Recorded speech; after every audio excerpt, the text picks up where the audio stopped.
Well, thanks for joining us on the Monday edition of the Sports Cage. I am your Monday host, Tegan Whitco, and I am joined alongside our producer, Colson, voice of your Saskatchewan.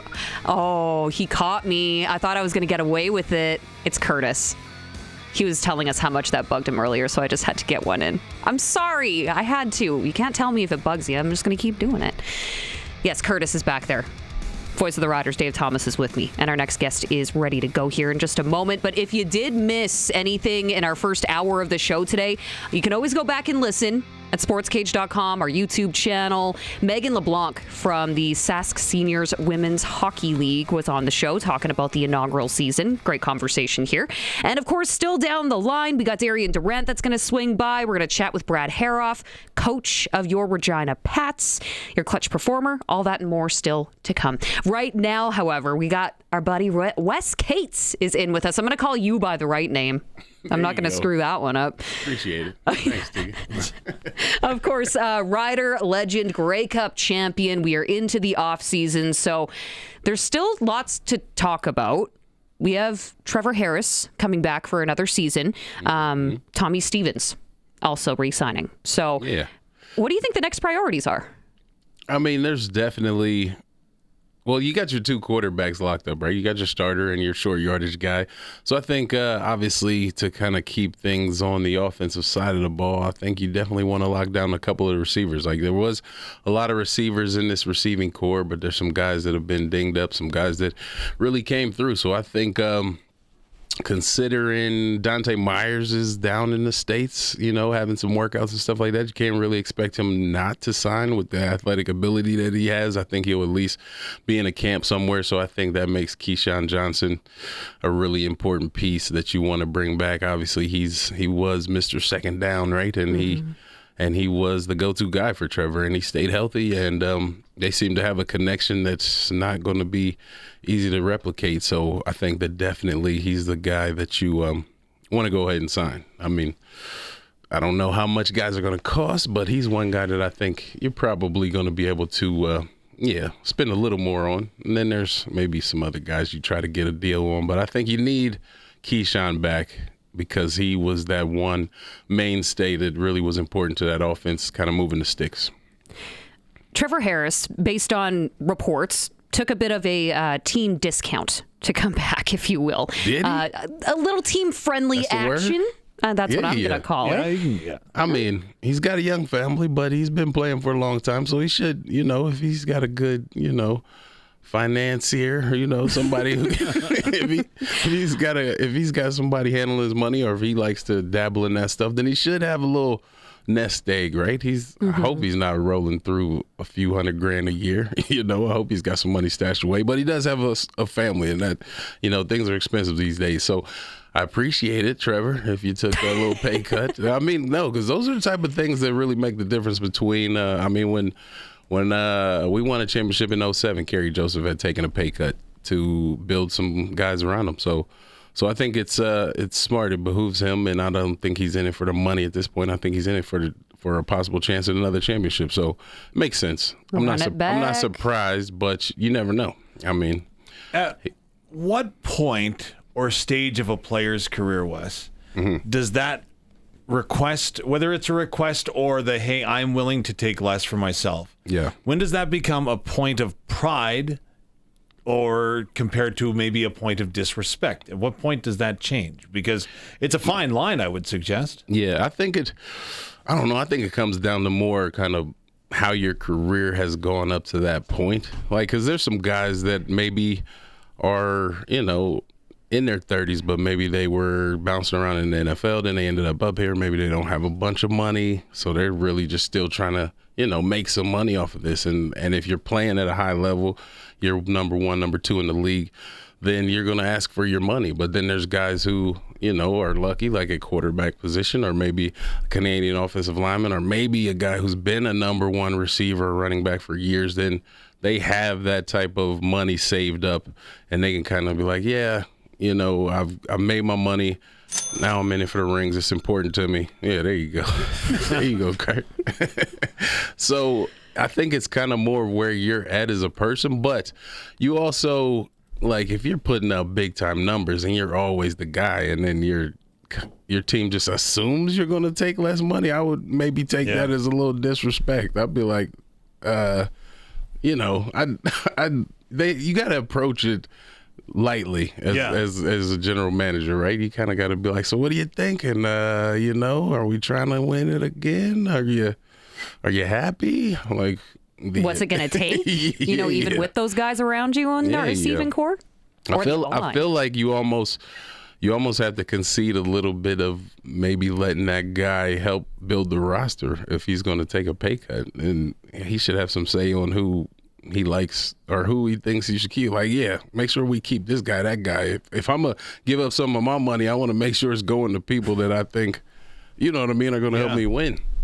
So are you pointing then right at the offensive line, saying, okay, I want this guy blocking for me. I want these two guys catching passes, and if we don't have him at middle linebacker, then we're in trouble. Is that specifically like that? I think if I was in that position, I'd say that. I don't know if that's the way it goes down. I'm sorry, guys. I've never had the pleasure. You know what I mean? But if I'm taking a pay cut, you guys are like, we can't do it without you, but we also need you to maybe hit us a little lighter in the pockets. And I'm like, all right, well, then I need so-and-so. Y'all better re-sign this guy. And, I'm approaching it like that. Sorry, you go ahead. I was going to say DMs that I've received, right, in the last couple of days since Trevor has signed is, why haven't we heard that Emilus has re-signed? Why haven't we heard that AJ Ouellette has re-signed already? Is that a concern that we haven't heard anything like that? Or that this is still very early in the offseason, isn't it? Yeah, it takes time. And those guys are, like I would say, Emilus, he was being banged up this season, but he's balled when he was out there. And I think his injuries were more kind of due to like bad luck, just getting rolled up on or whatever the case may be, as opposed to him not being physically prepared and ready. And he's been great in the blocking game. Like, he's great physical receiver. He's shown that he can have that separation. He runs great routes. I mean, you go 10 for 10 on all your targets in the biggest game of the year, and you're known as a blocker, and you're gritty, I think, and then AJ, he's kind of the same way, been dinged up at times. But I think both of those guys, I mean, they don't have the luxury of getting paid like a quarterback. I mean, 150, 200,000, depending on how many residents you're living. If you're paying to live up here, you're still paying for somewhere in the States. That's not a ton of money. So you're probably still trying to get what you can. But you're also probably not going to break the bank to the extent of, no, I just want to be a free agent and go get the most money. You do want to stay here. So you're saying, well, I want to probably make about the same or maybe a little more, or maybe we can do something that's a little more incentive based, and maybe I can take a little less upfront money. I see guys are kind of working that into their contract. And now with the whole appearance money coming back, which I don't know, it kind of got abused when I was playing and it went away. So now that it's back, that's an easy way to kind of, give guys a little more cash on top. Can you take me inside the marketing money? And how was it abused? I think when I was playing, it was kind of like, guys were just getting like crazy amounts of marketing money. And then I'm not sure if it was, I don't know who was complaining about it, but basically it kind of came down to, well, how are we evaluating how these guys deserve this money? So then it started to turn into, well, how many appearances are you going to, and who are you? Why do you deserve 5,000 an appearance or whatever, what I mean? So like with a quarterback, obviously quarterbacks, when they're going to speaking engagements, that stuff of that nature, when you can go stand up in front of a group and talk to people for 20, 30 minutes, then maybe you do deserve 10 grand, 15, 20 grand, who knows? But some of these other players, are they a draw like that? So then it kind of turned into a situation where I think they only let it be like 300 or 500 per appearance. So that kind of was like, hold up, now we're kind of dropping it below if you're asking guys to go out and talk. But it was kind of just a standard of like, if you're just showing up and hanging out, it's a few $100. If you're actually doing speaking engagements, then I think there was a little more room for argument. But it was starting to be a situation where there was a bunch of guys who were just getting the money and weren't really out in the community. So that was kind of how that went away. But now that it's back, I'm kind of wishing I was feeling a little spry. Well, you wonder what Gainer's marketing money is all about now, right? I feel it could be worked out on. Tyson Philpott, highest Canadian paid receiver now. That is something pretty impressive, but he did also, now he won't be able to go down to the NFL and try out there. So now he's committed. Do you think that that's a healthy balance? Like, where does a player sit down and take a look at that and say, okay, am I going to lock in now for a couple of years, make this money I feel comfortable making, and then I also have job stability in the CFL, risking the possibility of being able to sign south of the border? Well, I guess it depends on your position and your nationalism, right? Like, I mean, if you're a guy from the States, I think you always have had a dream to play in the NFL, right? So I think a guy that's from the States that plays up here, gets a chance to go back down and work out, should do it one time. And if you don't make it, then just, you know what I mean, just show your team in the CFL that you're not really trying to go back, because if they think every time your contract's up, you're going to try to see if you can make it on the NFL roster, then there's no point in building around a guy that you might only have for half the season or the later half of the season, right? It just messes up team chemistry. But for a Canadian, I can see where you might not ever even, I don't know if I even want to go down to the States. First of all, I mean, it's one thing to say, yeah, I'm a top receiver up here, but then like the intent, like the size and the speed and like that kind of gets a lot more in your way in the NFL. Like Philpotts, they're not big guys. They're great receivers, and they probably could get on the NFL roster and produce, but I don't know what their 40 times are, but I know I'm talking like they're the exact same guy, but I mean, they're pretty similar. Yeah, they are identical twins, right? But they're not 4'3" guys. They're not 6'4". You know what I mean?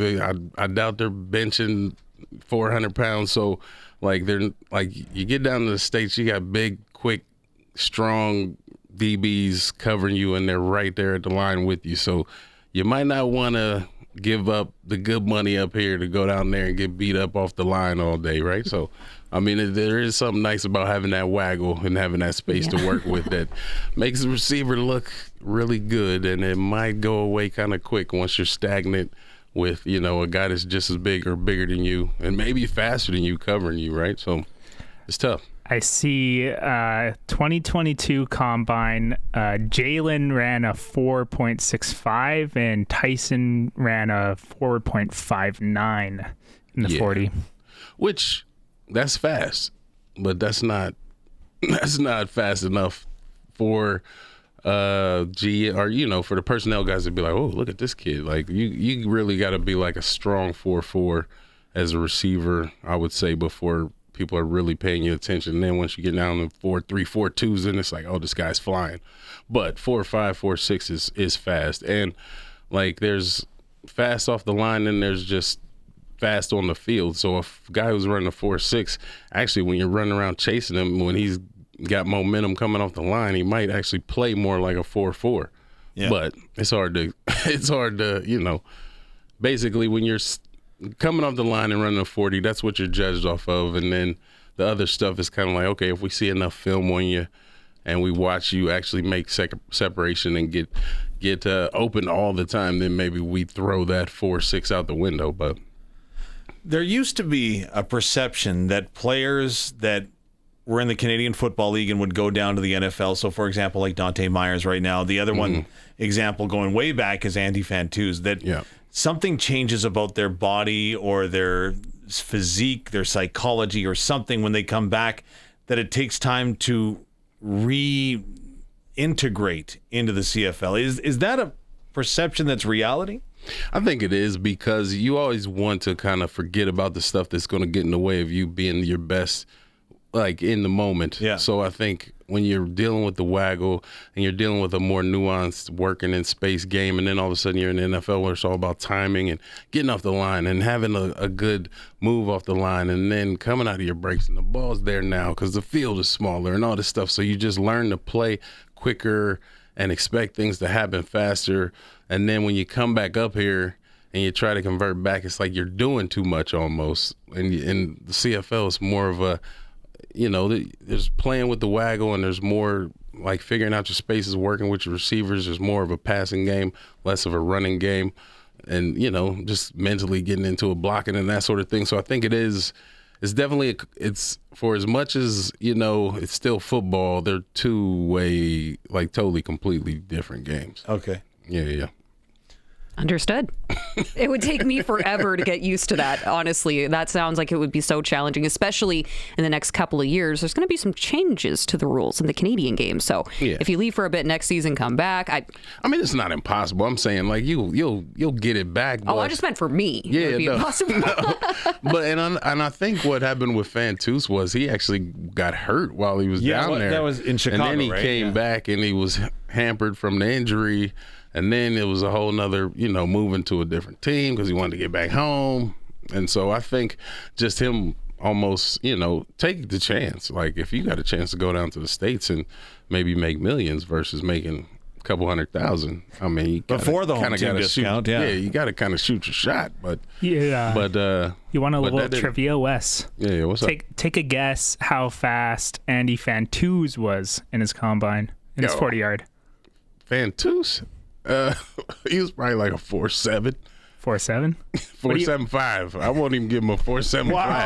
Wow. What do you think, Dave?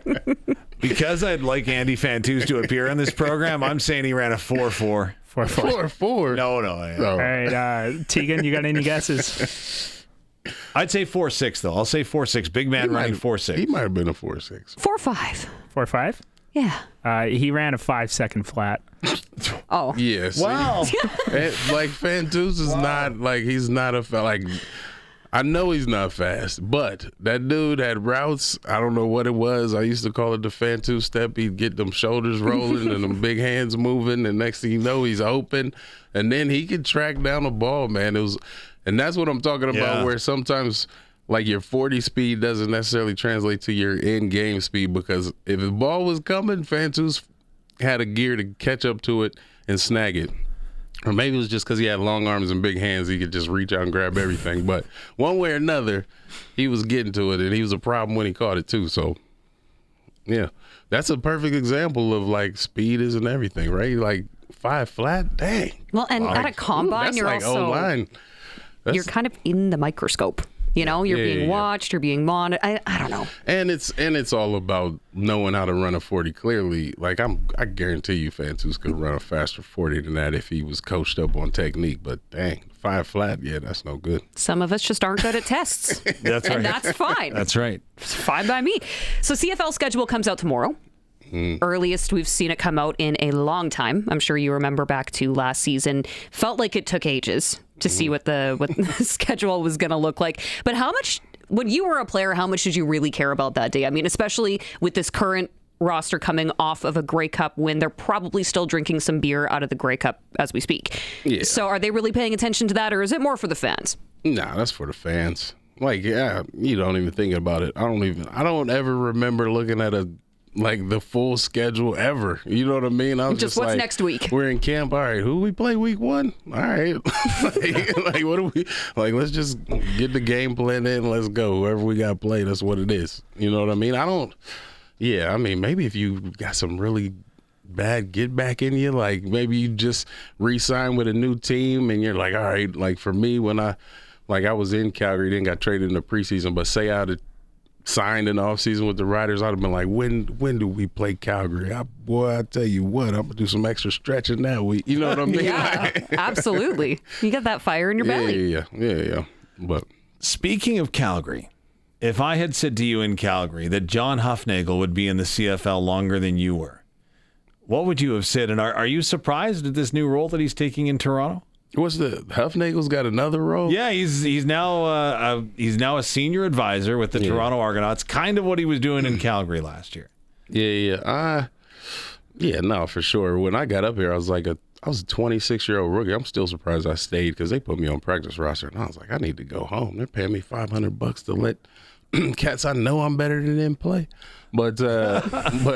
So I figured I only had like a handful of years up here. You know what I mean? And it's funny because that's what guys would always say to me. It's like, oh, dang, you're that old? I thought you were young. I'm like, nah, I just got up here late, you know? Yeah. But yeah, players, no. You know your time. Well, I hope you know your time's going to be short or you're kind of living a dream. But, the coaches and the gyms, you're like, yeah, whatever. You're probably going to forget you even cut me in 2 years, right? Any interactions with John while you were there? Because it was a short crossover. I was Tom Higgins. I was Higgins, though. You were Higgins was the head coach. Yeah, Hufnagel was He would have come the year after. Montreal. Yeah. So, but Hufnagel was a good coach. I mean, there's a couple of coaches I wouldn't have mind working with. I know Wally Bono was one. Yeah. Hufnagel maybe.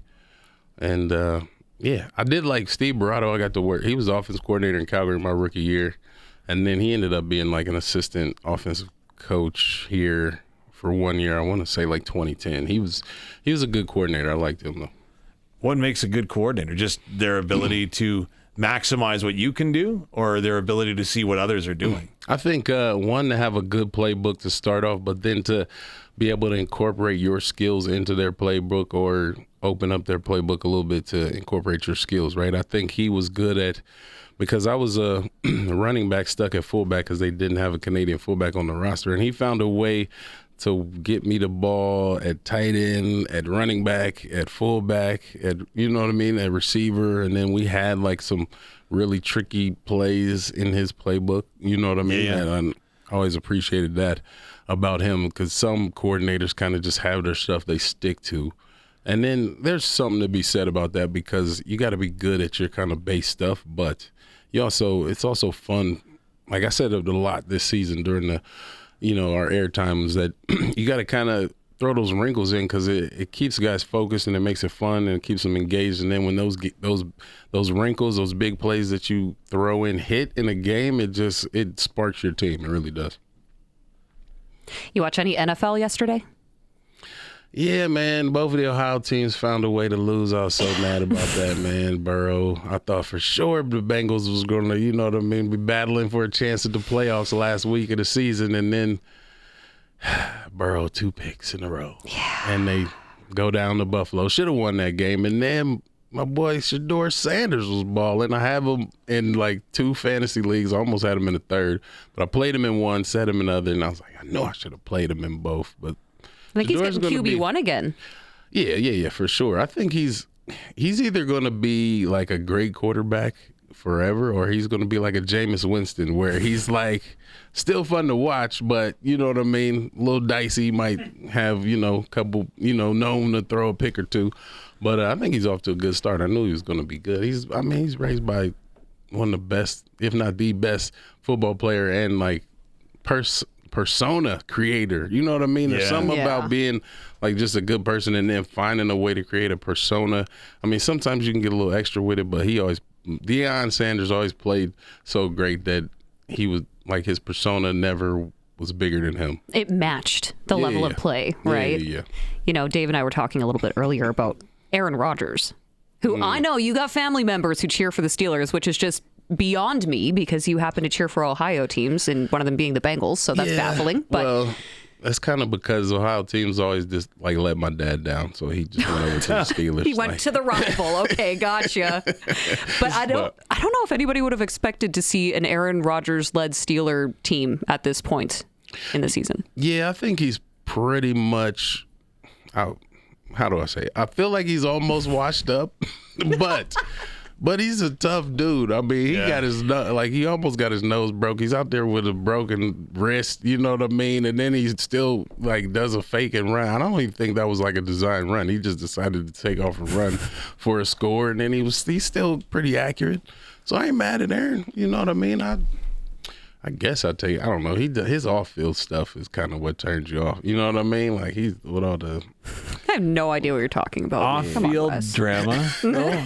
Is there anything more drama right now than American college football? Whether it's coaches leaving, transfer portals opening and closing all over the place. Like, it is so different. See, it's cool, but for me, I'm like, y'all coaches get paid enough, and it's about time these kids got paid. Like, they're making all this money for the universities, so these coaches are making like millions of dollars to like deal with it. Like, what you crying about? Like, you gonna get somebody. Like, for every guy you lose in the portal, you're gonna get somebody. So quit crying. Do your job. But what about the tiers in Notre Dame? Notre Dame isn't given a bowl game, essentially, right? They're not ranked high enough. Yeah. So that was because of the head-to-head, wasn't it? Yeah, because was it Miami? No, it was. Who am I? Who did It'll come to me, but they'd pack up their stuff and leave. Yeah, we're not playing in a bowl game. See you later. Like, what? Oh, they said they weren't going to play. They're not going to play because they didn't make it in the playoffs. Yeah. Oh yeah, I didn't hear about that. I wonder if the coach what's his name? I hope he didn't make that decision. I hope that was like somebody above him that said that, because that ain't gonna look good. That's lame. That's tough. Like, that's a lot of money. A bowl game for a Well, it is Notre Dame. Well, it is. Yeah, sure. They ain't worried about it. No way. They're right. we're the only we're non-conference. Like people beg us to come play them. So if there's one team that can do it, it's Notre Dame. Yeah, true. But we're taking our ball and we're going home. Well, still, it's not a good look. What does that say about the locker room? I mean, if I was a player, I don't know. Like a lot of your older guys are probably like, whatever. I'm probably trying to go to the league anyway. I was probably going to say I wasn't playing in the bowl anyway, so I didn't get hurt. I'm trying to make my money. There's going to be a few guys that are like, oh, that's messed up. But for the guys who have professional ambitions, they're probably like, well, sweet. Now I don't have to say I'm not playing. Totally fair. I didn't think about it that way. Okay, real quick tonight, Monday nighter, Philly or LA? Who you got? See, I've always been a Hurts fan, but he's been playing like trash this year for the most part. Agreed. That's a tough one. I think I'm gonna go LA, just because Philly, I don't even know what to think of them right now. They're like, they could be in the Super Bowl again, or they might not even make the playoffs, I feel like. But yeah. But LA, Harbaugh, he's a good leader. He's gonna make sure they at least give effort. Great quarterback, a lot of receivers.